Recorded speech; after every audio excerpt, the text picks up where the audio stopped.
Assalamualaikum warahmatullahi wabarakatuh. Berjumpa lagi bersama pecinta bola sejati. Apa kabar sahabat pecinta bola sejati?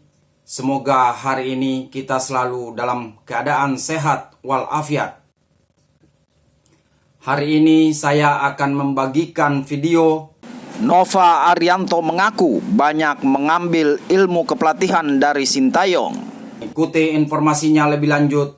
Mari kita simak videonya bersama-sama. Untuk Coach Nova, apakah Anda akan menjadi penerus kingmakernya STY? Waduh. Nova menjelaskan dia sebenarnya mau mengambil lisensi kepelatihan ke luar negeri, tapi dilarang sama Sintayong. Saat saya mau ambil lisensi, Pak, kebetulan saya mau ambil A-Pro nih, Pak. A-Pro. Kata Kusin, udah nggak usah, Coach, saya butuh lisensi. Kamu belajar dari saya, nanti akan lebih banyak dapat sesuatu yang mungkin nggak kamu dapat di lisensi.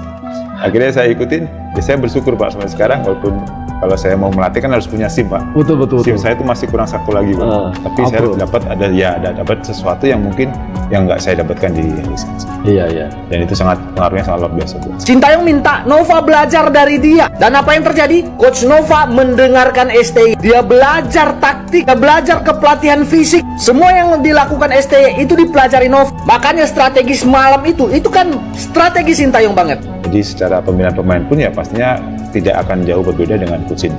Secara filosofi. Tadi ngomong filosofis ya, tapi karena kan ini perubahan banyak terjadi juga dengan sepak bola modern dan sebagainya ini yang nggak kaku lagi, perubahan-perubahan dari formasi 3-5-3 itu atau 2-1-nya berubah dan sebagainya.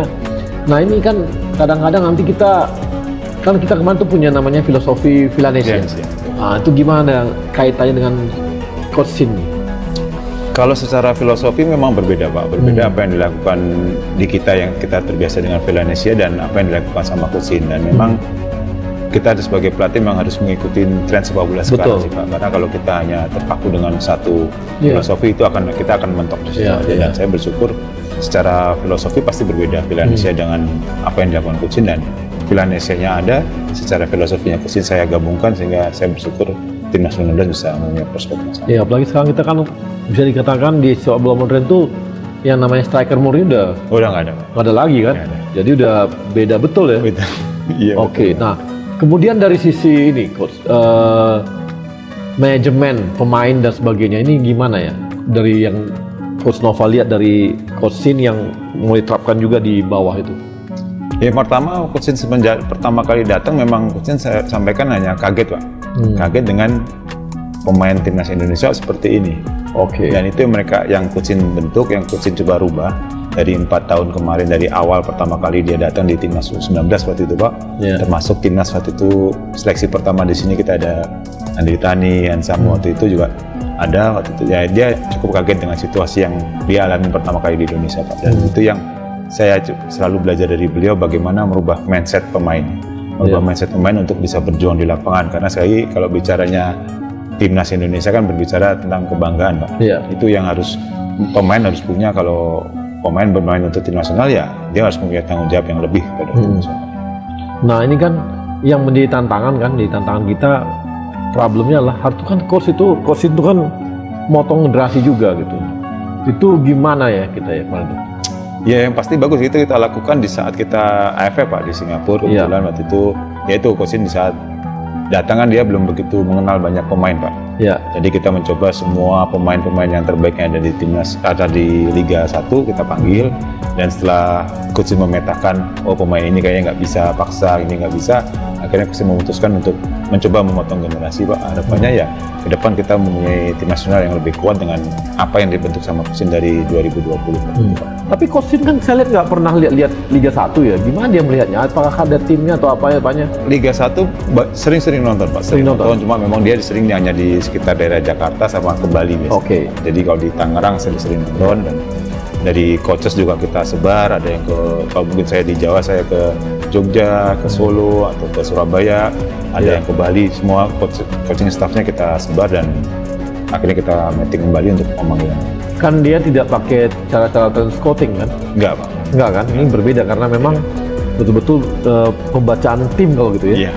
Nah bentuk timnya gimana beliau itu? Yang pertama di saat kami datang waktu itu saya sama Coach Indra, memang kita dalam taraf untuk meraba, Pak. Meraba sebenarnya apa sih yang Coach ingin bawa di timnas Indonesia. Memang akhirnya memang secara garis besar sangat berbeda apa yang kita buat di Indonesia, Pak. Dan saya bilang dengan saat ini apa yang dengan Coach buat saat ini, kita bersyukur hasilnya saat ini ada. Dan itu yang menjadi concern Coach selama ini, apa yang dia lakukan di Indonesia, harapannya ya timnas Indonesia kita bisa lebih berprestasi.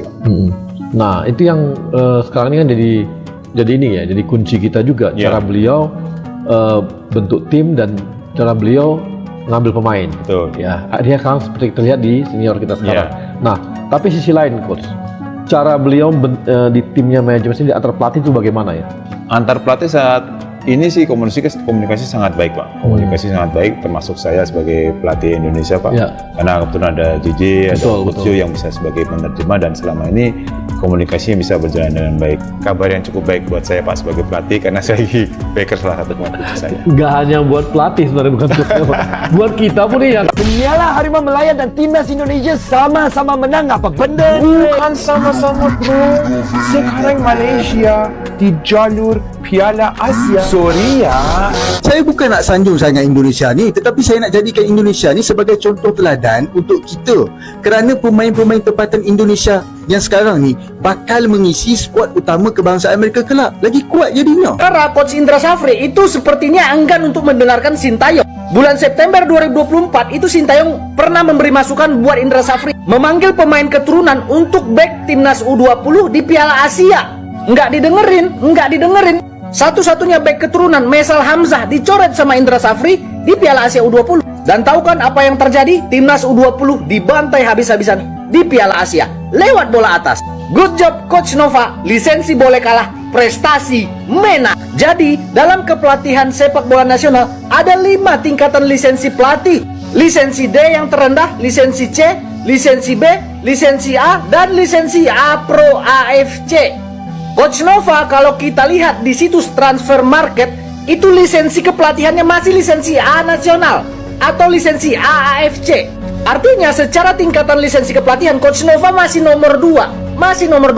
Banyak pelatih yang memiliki lisensi di atas dia yang punya lisensi A Pro.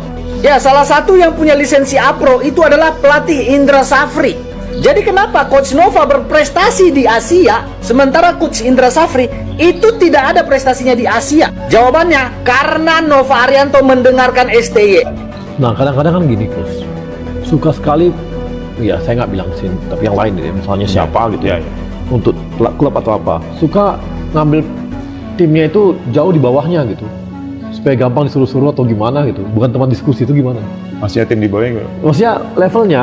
Oh, ya ini sih secara di kepelatihan, Pak ya. Iya. Di kepelatihan memang kita punya bukan grade sih, punya apa ya, punya job desk-nya masing-masing lah. Kita sebagai asisten pelatih, ada asisten pelatih 1, asisten pelatih 2, dan itu punya tanggung jawabnya masing-masing. Kalau di kita kan asisten satunya ada Coach, Pak, kebetulan dia langsung dibawa dengan Coachin, dan kita selalu koordinasi di bawah sebelum masuk ke asisten 1, sebelum asisten 1 sampaikan ke Coachin. Dan itu menjadi apa yang kita lakukan selama ini di tim.